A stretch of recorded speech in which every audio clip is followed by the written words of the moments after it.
नमस्कार, आदाब। आप देख रहे हैं न्यूज 18 का डिजिटल प्लेटफॉर्म और मैं हूं इकबाल हुसैन। तेलंगाना की राजधानी हैदराबाद में बहने वाली मूसी नदी को लेकर इन दिनों एक बड़ा राजनीतिक, सामाजिक और मानवीय विवाद खड़ा हो गया है, जिसकी जड़ में Musi river front development project, एक ऐसा महत्वाकांक्षी प्लान जिसे रेवंत रेड्डी सरकार शहर के भविष्य के लिए जरूरी बता रही है, लेकिन हजारों परिवार इसे अपने अस्तित्व पर हमला मान रहे हैं। इस पूरे मामले की शुरुआत समझने के लिए पीछे जाना होगा, क्योंकि मूसी नदी दशकों से प्रदूषण, सीवेज और बार बार आने वाली बाढ़ की समस्या से जूझती रही है और अलग अलग सरकारें इसे सुधारने की बात करती रही। यहां तक कि के चंद्रशेखर राव की बीआरएस सरकार के समय भी नदी किनारे अतिक्रमण हटाने और रिवर फ्रंट विकसित करने की योजना बनाई गई थी, जिसमें करीब 8,500 से 10,000 संरचनाओं को हटाने की बात सामने आई थी। लेकिन 2024 में सत्ता बदलने के बाद कांग्रेस सरकार ने इस प्रोजेक्ट को तेजी से आगे बढ़ाया और दिसंबर 2025 में एक गजट नोटिफिकेशन जारी कर लगभग 3,200 एकड़ जमीन के अधिग्रहण और नदी के दोनों किनारों पर 50 मीटर बफर जोन को पूरी तरह खाली कराने का फैसला लिया। सरकार का तर्क है कि ये कदम बाढ़ नियंत्रण, नदी की सफाई और शहरी योजना के लिहाज से बेहद जरूरी है, क्योंकि नदी के बहुत करीब बनी संरचनाएं प्राकृतिक जल प्रवाह को रोकती हैं और आपदा से खतरा बढ़ाती हैं। इसी बीच इस प्रोजेक्ट से जुड़ा एक और पहलू सामने आया, जिसे गांधी सरोवर प्रोजेक्ट कहा जा रहा है, जहां मूसी और ईसा नदी के संगम के पास, जिसे ऐतिहासिक रूप से महात्मा गांधी की अस्थियों के विसर्जन से जोड़ा जाता है, एक बड़े स्मारक परिसर के निर्माण की योजना है, जिसमें 123 फीट ऊंची गांधी प्रतिमा, museum, knowledge centre, peace monument और हैंडलूम हब शामिल बताए जा रहे हैं।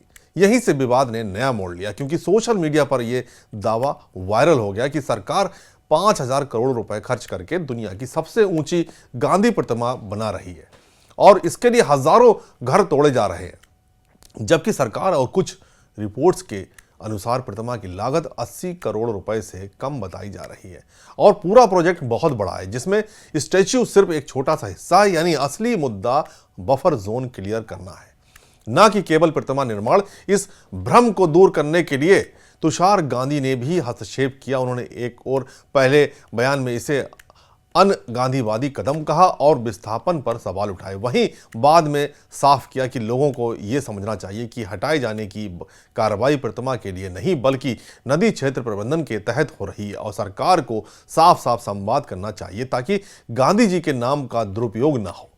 लेकिन जमीनी हकीकत उन हजारों परिवारों के लिए कहीं ज्यादा जटिल है जो इस प्रोजेक्ट से प्रभावित हो रहे हैं, खासकर मधु पार्क रिज जैसे अपार्टमेंट कॉम्प्लेक्स, जहां 450 से 500 परिवार, जिनमें कई रिटायर्ड आर्मी और नेवी कर्मी, मध्यम वर्गीय लोग और हाल ही में घर खरीदने वाले शामिल हैं, अब अपने घर खोने के डर में जी रहे हैं। उनका कहना है कि उनके फ्लैट्स 2012 से पहले बने, उन्हें वैध मंजूरी मिली है, रजिस्ट्री हुई, टैक्स भरा गया, लेकिन बाद में बफर जोन की सीमा बदलने से उनका हिस्सा इसके अंदर आ गया और अब पूरा कॉम्प्लेक्स अधिग्रहण के दायरे में है। सरकार ने 60 दिन के भीतर आपत्ति दर्ज कराने का मौका दिया है और मुआवजे के तौर पर TDR यानी ट्रांसफरेबल डेवलपमेंट राइट्स या पास की जमीन पर नए फ्लैट बनवाने का प्रस्ताव रखा है। यहां तक कि मुख्यमंत्री ने 7 एकड़ जमीन और निर्माण लागत सरकार द्वारा वहन करने की बात भी कही है। लेकिन प्रभावित परिवारों का कहना है कि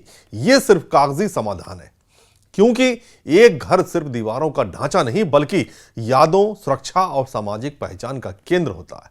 राजनीतिक स्तर पर यह मुद्दा और भी गर्म हो गया है, जहां बीआरएस इसे 1.5 लाख करोड़ का लूट प्रोजेक्ट बता रही है और सवाल उठा रही है कि इतने बड़े खर्च के लिए विस्तृत परियोजना रिपोर्ट यानी डिटेल्स रिपोर्ट्स और पारदर्शिता कहां है। वहीं बीजेपी इसे जबरन बेदखली और खासकर पूर्व सैनिकों के साथ अन्याय के रूप में पेश कर रही है। कांग्रेस सरकार पलटवार करते हुए कहती है कि पिछली सरकार ने ही यही योजना बनाई थी और अब जब इसे लागू किया जा रहा है तो राजनीति की जा रही है।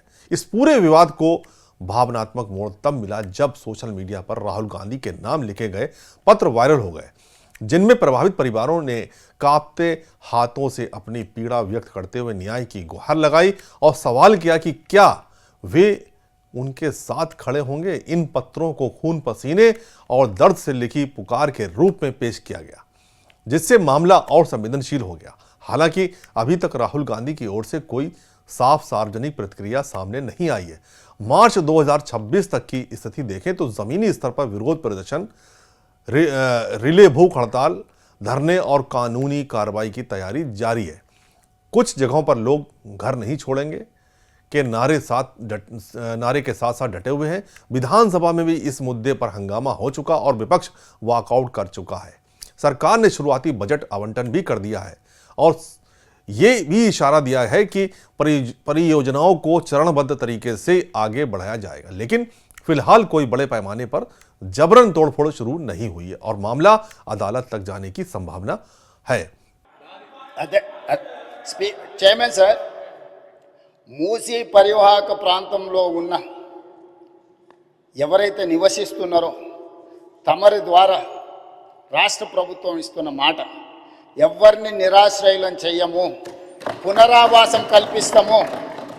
నిరాశ్రయులను చేసి వీధిలో పడేయడం వేరు, అభివృద్ధిలో భాగంగా నష్టపోతున్న వాళ్ళకు పునరావాసం కల్పించడం వేరు. రాష్ట్ర ప్రభుత్వం ప్రతి ఒక్కరికి పునరావాసం కల్పిస్తుంది, మెరుగైన జీవన విధానానికి అవసరమైన ప్రమాణాలను పెంచుతుంది, విద్య వైద్యాన్ని అందిస్తుంది, మహిళా సంఘాలకు వ్యాపారం చేసుకోవడానికి అవసరమైన ఆర్థిక సహాయాన్ని అందిస్తుంది. ఎవరిని కూడా నిరాశ్రయులను చెయ్యము. తమరి ద్వారా ఆ నిర్వాసితులని వీళ్ళు ఏదైతే వాళ్ళని ఉసిగొల్పుతున్నారో వాళ్ళకి నేను మాటిస్తున్నా అధ్యక్ష, ఏ ఒక్కరికి కూడా నష్టం చెయ్యము. మీకు మెరుగైన వసతులను ఏర్పాటు చేసి మిమ్మల్ని తరలిస్తాము. కాబట్టి ప్రాజెక్టు నిర్మించుకుంటూనే దానివల్ల ఎవరికైనా ఇబ్బంది కలిగితే వాళ్ళకి ప్రత్యామ్నాయ ఏర్పాట్లు చేద్దాం అధ్యక్ష. మీరు స్పష్టంగా సభ్యులందరూ కూడా మీరు చెప్పండి అధ్యక్ష. నేను మీ ద్వారా మూసీ పరివాహక ప్రాంతంలో నివసిస్తున్న పేదలకు నేను అష్యూర్ చేస్తున్నా. A lot of environmental problems. They are growing poisonous food there.